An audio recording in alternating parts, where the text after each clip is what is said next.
Nous voici arrivés au 7e jour. Ouah, ouais, depuis tout à l'heure, je suis en train d'essayer de coiffer l'arbre, mais c'est pas facile. Hein, j'essaye de lui faire des nattes, voilà, des petites choses qui vont faire qu'il va pas me tomber dans la figure. Mais c'est ça, la nature. Alors, aujourd'hui, je vais vous raconter une histoire. Alors, je pense qu'elle est du Cameroun. Parce qu'un jour, on m'a dit elle est du Cameroun, mais je n'en suis pas sûre. Donc, pardon, si quelqu'un sait qu'elle n'est pas du Cameroun, n'hésitez pas à m'en faire part. Il était une fois un couple. Et ce couple avait un problème, si je puis dire.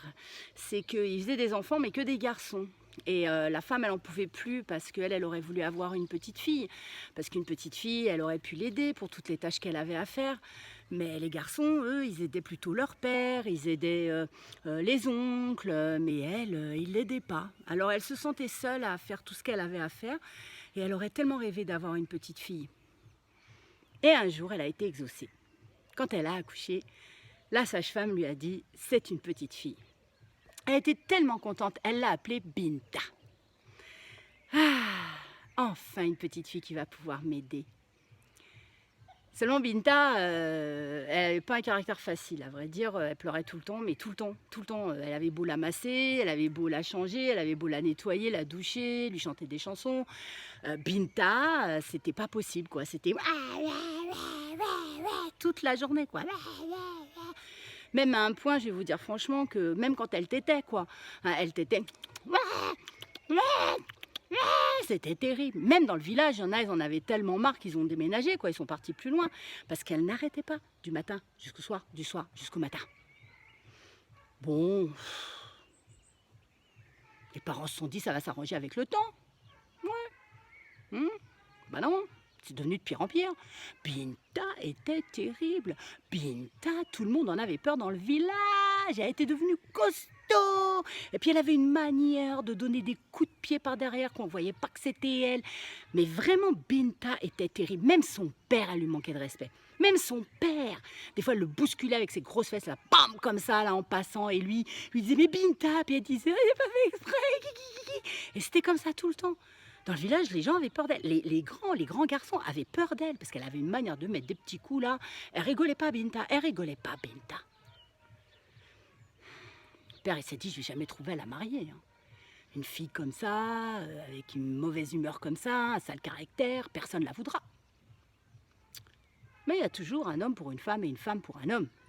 Et dans le village, il y avait un homme qui était très gourmand. Et Binta, elle, faisait des galettes de mil à la perfection. Alors, je vous explique. Hein. Elle avait donc un mortier. Alors, un mortier, c'est une espèce de gros seau, hein, si on peut dire, creusé dans un tronc d'arbre. Donc, vous voyez, c'est déjà un peu différent quand je dis ça. Bon, ça fait un gros récipient, un énorme vase, voilà. Un peu pour essayer d'expliquer ce que c'est qu'un mortier, surtout un grand mortier, avec un grand pilon, un grand bout de bois comme ça, là, un grand pilon. Et puis on y va, et tchac, et tchac, et tchac. On met des grains dans le mortier et on tape jusqu'à ce qu'il y ait la farine qui s'en échappe. On prend la farine, on la mélange avec de l'huile, avec des épices. Ensuite, on fait chauffer une pierre bien plate sur le feu pour qu'elle soit vraiment très très chaude. On roule la pâte, on en fait des galettes, on les met sur la pierre qui est très très chaude et voilà comment on fait cuire les galettes. Et Binta était très douée.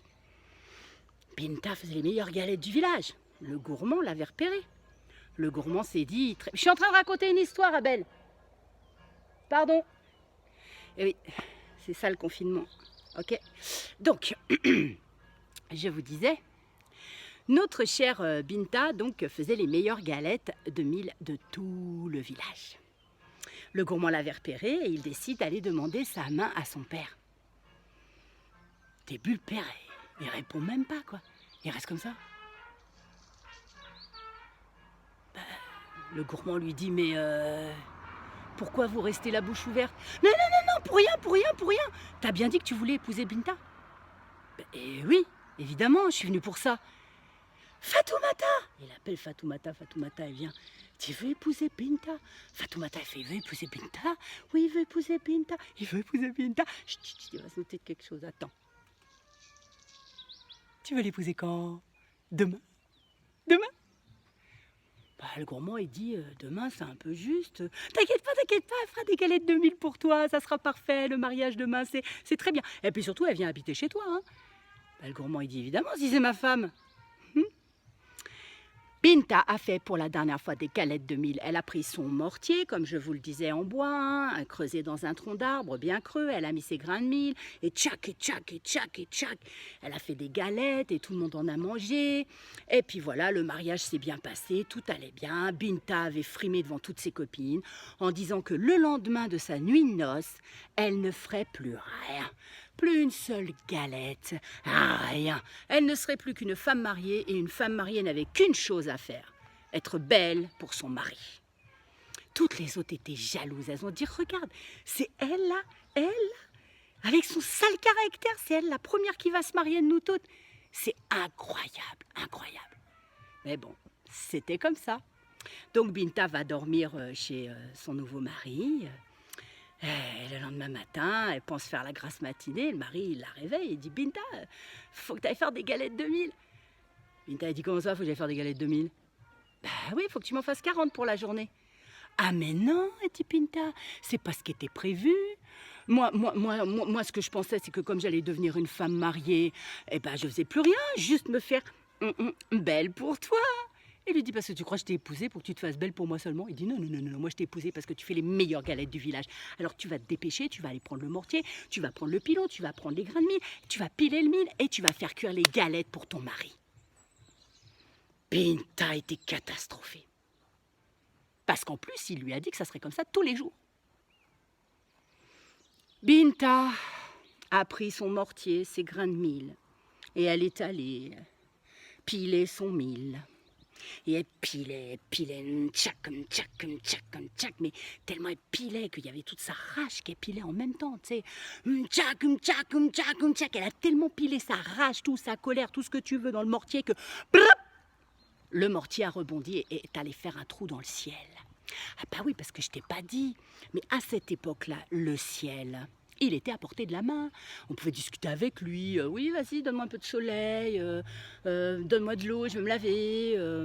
Et puis, donne-moi du vent pour me sécher. Et le ciel, il donnait, il parlait, il discutait souvent avec les hommes, d'ailleurs. C'était très bien. Mais là, elle a fait un trou dans le ciel. Le ciel a crié. Qui m'a troué? Alors la Binta, elle a peur, elle tremble, se met à genoux, le front contre terre, elle dit pardon, excuse-moi, je recommencerai pas, je le ferai plus. Il y a intérêt, qui dit le ciel, parce que sinon tu vas voir. Alors après, elle a repris son pilon, hein, et puis... Mais Binta, elle a vieilli. Elle a vieilli et la première année de son mariage, elle a eu un premier enfant.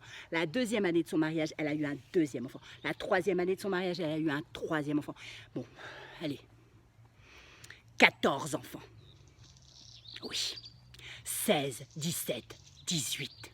Sa première fille avait 18 ans. Il était temps pour elle de se marier. Alors Binta s'était arrangée avec une autre des familles du village et a priori le mariage allait se faire. En plus, coup de chance, ils s'aimaient les deux. Mais Binta devait faire beaucoup de galettes de mil parce que non seulement il y avait ses 18 enfants, mais aussi son mari et puis le père et la mère de la fille, plus l'autre famille, plus les cousins, plus les neveux et nièces, enfin bon voilà. Binta avait construit pour l'occasion un spécial mortier. Un mortier construit dans un baobab. T'as le truc là comme ça où tu peux même construire ta maison dans les arbres tellement ils sont gros. Elle avait fait un mortier dans un baobab et elle avait ramené des sacs de mil. Et son pilon, c'était un tronc d'arbre. Alors elle a dit, elle a fait trembler tout autour dans le village. Les murs de terre se fissuraient, sont tous sortis. Ils ont dit, mais Binta, elle a dit, oh, c'est moi qui pile le mil ou c'est toi? Ben non, c'est toi. Va voir ailleurs si j'y suis. Elle a continué,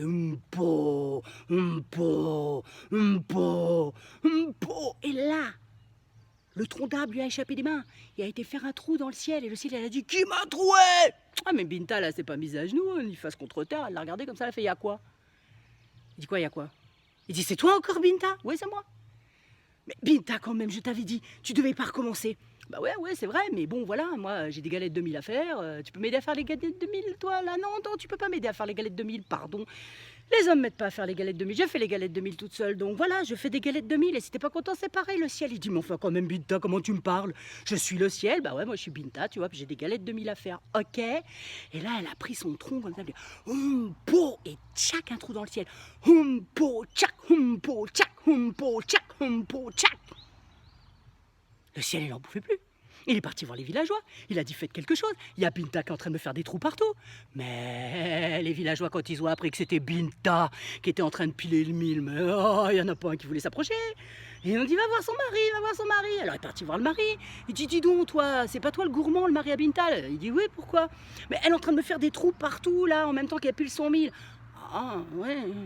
Et tu vas rien faire, tu vas pas la laisser quand même me faire des trous partout comme ça. Et le mari le regarde, il fait, écoute, si je m'approche pendant qu'elle est en train de faire le mille, elle est bien capable de me mettre dans le mortier et de me piler en même temps, tu vois. Alors pardon, mais là, il va falloir que tu te débrouilles tout seul, le ciel. Le ciel, il dit quoi?